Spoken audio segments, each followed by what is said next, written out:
In this video, we will be talking about qualifications, coverage, procedures, and requirements if ever na you are planning na mag-apply ng titulo sa inyong mga lupa. Especially, presently, kung ang hawak nyo lang ay mga prima facie documents such as tax declaration, deed of donation, tax receipts, at mga will and testament, last will and testament, or mga deed of absolute sale. So, if yun yung mga information na gusto nyong malaman, just stick around because we will be discussing here in this episode. By the way, I'm Gineerbens and welcome sa aking YouTube channel. This channel creates video tutorial and construction related videos. Now, kung yun yung mga hanap yung mga video, please feel free to subscribe on my channel, tap the notification bell, at i-click mo na rin yung all para you will be notified if ever na meron tayo mga bagong upload, just like this video. And in this episode, we have video tutorial coming up.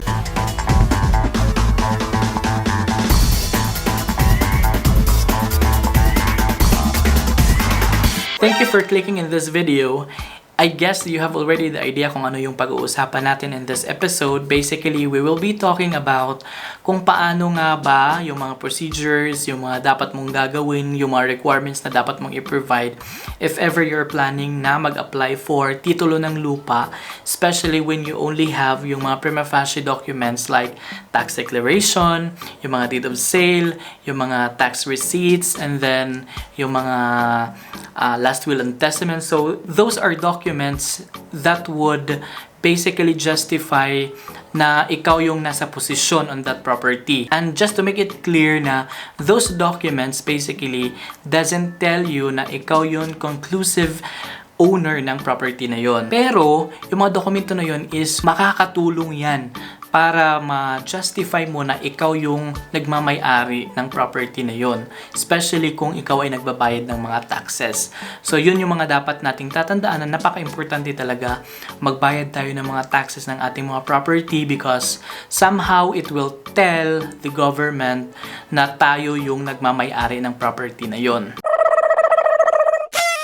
So yung first question natin is, talaga bang nag-i-exist itong sitwasyon na to na merong mga nag-a-apply for title? Basically, kung iisipin natin, parang meron namang title itong ating bansa. So, ano yung mga instances? So basically, meron talagang mga instance na meron talagang wala pang titulo or sabihin na lang natin walang titulo. Technically, ganun yung mga nangyayari.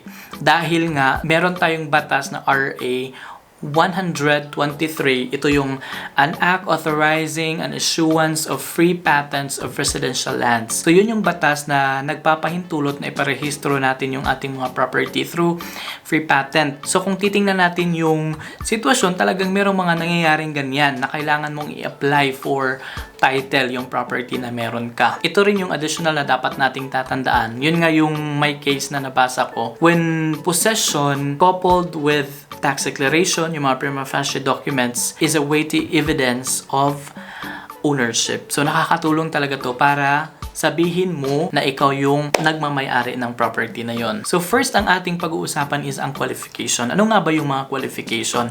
Ano yung mga dapat nating tatandaan or ano yung mga masasabi natin na tayo ay qualified para mag-apply ng titulo ng ating property? Ang sabi ng RA 123, first is dapat Filipino citizen ka. So that means kung foreign citizen, hindi pwedeng mag-apply. Very simple logic, no? So kung Filipino citizen, qualified ka mag-apply for that. That's number 1 qualification. Number 2, yung number 2 qualification is dapat ikaw yung actual na naka-occupy, ikaw yung actual na residente, tapos continuous possession and occupation of the parcel. So dapat ikaw yung naka-occupy on that property at least 10 years. And then it will be under bona fide claim of acquisition of ownership. So make sure na ikaw yung actual na naka-occupy dyan at least 10 years. So that's your number 2 qualification.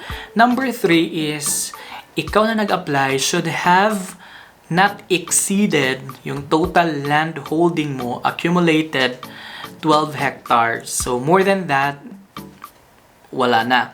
So dapat not exceeding or not exceeded 12 hectares. Those are 3 qualifications na masasabi natin na you are qualified if na-meet mo yung tatlong qualifications. Then, you can proceed for the process na mag-apply for title sa property mo.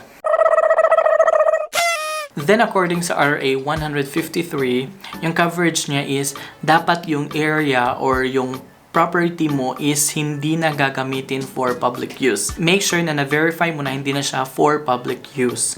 At ang allowable na i-award sa'yo is if ever located sa highly urbanized cities, yung area, yung property mo is dapat hindi siya i-exceed ng 200 square meters kung nasa highly urbanized city.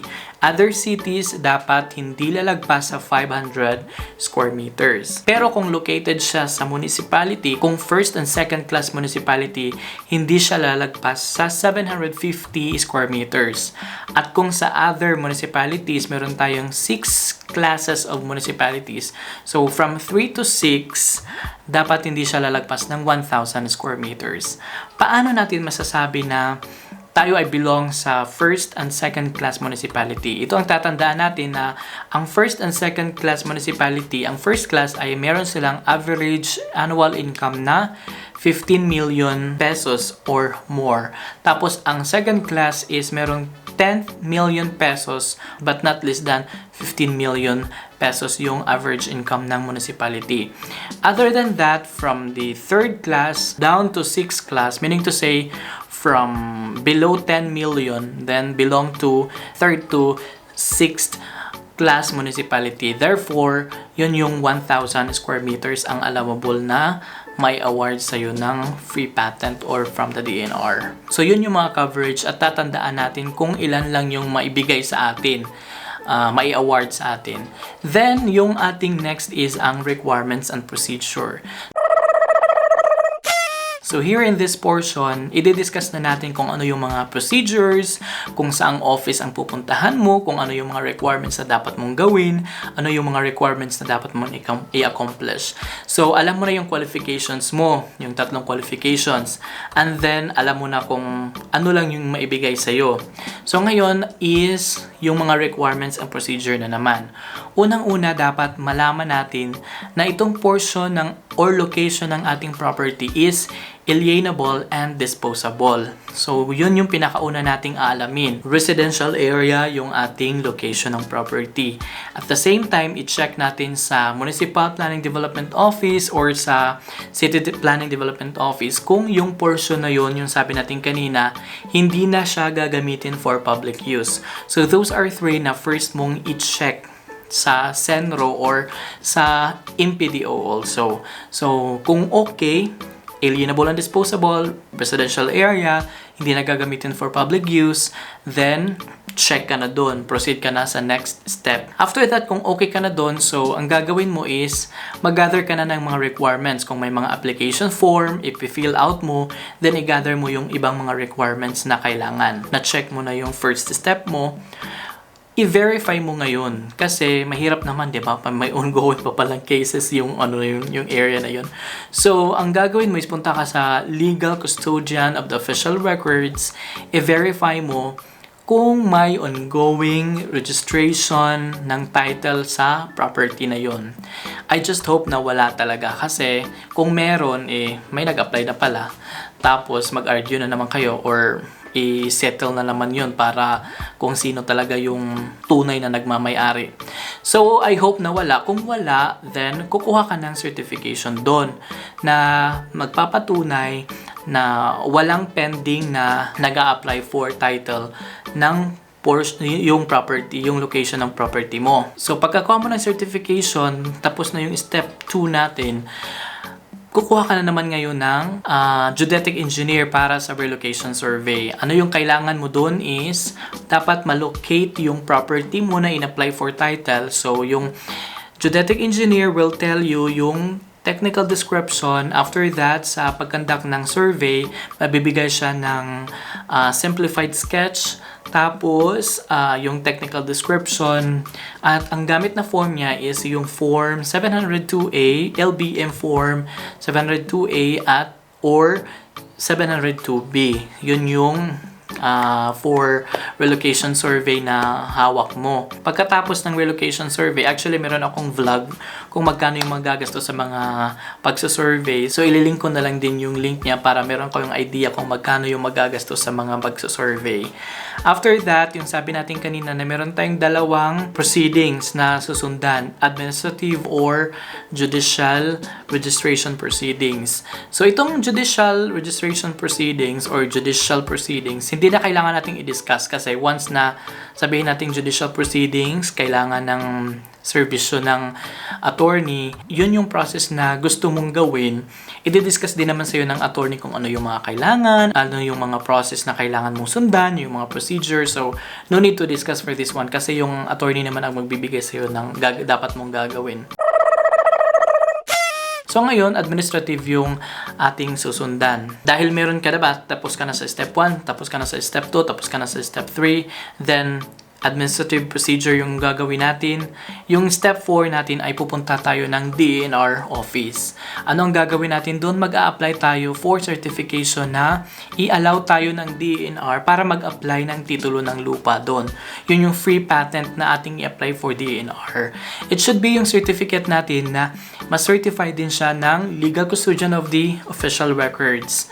Yung certificate natin na makuha sa DENR. After that, kung okay na yung certificate natin sa DENR, then I guess meron pa yung mga publication para makakuha ka ng affidavit of disinterested person na to make it sure na wala talagang nag-o-object sa in-apply mong titulo. So kung okay na rin yun, yung wala nang nag-object, so medyo kampante ka na talagang konti na lang at makakuha ka na ng titulo ng iyong property or yung lupa. Then kung hawak mo na yung mga dokumento na yun, pupunta na tayo doon sa Municipal Trial Court. I-apply na natin yung petition for original registration sa Municipal Trial Court. After that, pag okay na, bibigyan din tayo ng certification na pwede na tayong mag-apply for title ng Municipal Trial Court. Actually, pag okay na yun, i-compile mo na lang yung mga dokumento na meron ka, like may mga tax declaration ka, may mga deed of absolute sale ka, or whatever na mga dokumento na mag-justify ng possession mo, para pagpunta mo sa Register of Deeds, kasi itong Register of Deeds yung last na ating pupuntahan. Diba, na-issuean ka na ng Municipal Trial Court. So, punta na tayo sa Register of Deeds. Dala natin yung lahat ng mga dokumento kasi para pag ano yung mga hanapin sa atin ng Register of Deeds, may bigay natin sa kanila agad. So, basically, yun yung last natin na pupuntahan yung Register of Deeds para makakuha tayo ng titulo at makapag-apply tayo ng titulo. So, according sa IRR nitong RA 123, basically sa process ng Senro, it will take 120 days. So, actually, yung mga dapat nating isubmit, nakasakop na yun sa 120 days na sa Senro na process. After that, 5 days yung pag-approve na sa Senro, i-forward nila sa Penro. Pag walang issue for 5 days, i-forward nila yan sa Registry of Deeds. Within 15 days na process ng RD. So, matatapos na yung pagpapatitulo mo ng lupa. So, actually, yun yung requirements and procedure na dapat nating susundan if mag-apply tayo ng pagpapatitulo ng ating mga lupa gamit lamang ng mga dokumento na meron tayo, like mga tax declaration, mga pagbabayad natin sa amilyar, mga deed of donation. So, yun yung ating dapat susundan. Disclaimer lang, na-late ang ating disclaimer. Yung aking sinasabi at binibigay sa inyo na information is basically based on my research. So, ililink ko rin yung mga references na aking minimension para if ever na gusto rin yung basahin, then you can go through from that documents. So, I hope na meron tayong natututunan in this episode and I believe na these are important na dapat nating gagawin dahil mas maganda na yung nakapangalan sa atin yung property na meron tayo dahil mas kampante na tayo at 'di ba, mas maganda yung meron na tayong hawak na title sa ating mga property. That would tell you exactly na you are the owner of that property. Kung meron tayong mga hawak na titulo ng lupa sa ating mga lupa. So I guess that's it for this vlog. I hope na you learned something out from this video. And if you have something na dapat nating pag-uusapan, please use our comment section para at least meron akong idea kung ano yung mga next natin na isusunod na pag-uusapan at ano yung mga dapat kong i-research according sa mga pangangailangan nyo. So before I end this video, share ko lang sa inyo na kung gusto nyong kumuha ng bahay sa mga subdivision, pwede nyo akong i-contact at i-refer ko kayo sa aking kakilala na kinunan ko rin sa aking bahay. At sure ako sa inyo na maganda yung service na ibibigay sa inyo. I-contact nyo lang ako sa aking social media na andito sa description box din. Kung nagpaplano kayong kumuha ng bahay sa mga subdivision, especially kung nasa Cavite, I can help you out from that matter. So, I hope na magkakaroon din kayo ng bahay at meron din kayong magiging investment, especially kung kayo ay OFW. And i-flex ko lang din yung aking mga members sa aking channel na talagang napaka-solid na mga member. Talagang all throughout sa pag-start pa lang ng aking monetization, andito na sila. Kailangan ko lang i-plug yung mga channel nila. And I hope na mag-subscribe din kayo sa mga channel nila. And ilagay ko yung mga links nila sa description box. Please paki-subscribe din yung mga channel nila. And as well as yung second channel ko, please to support. And I hope na paki-support din yung mga channel nila. So I guess that's it for this vlog. Have a great day and God bless.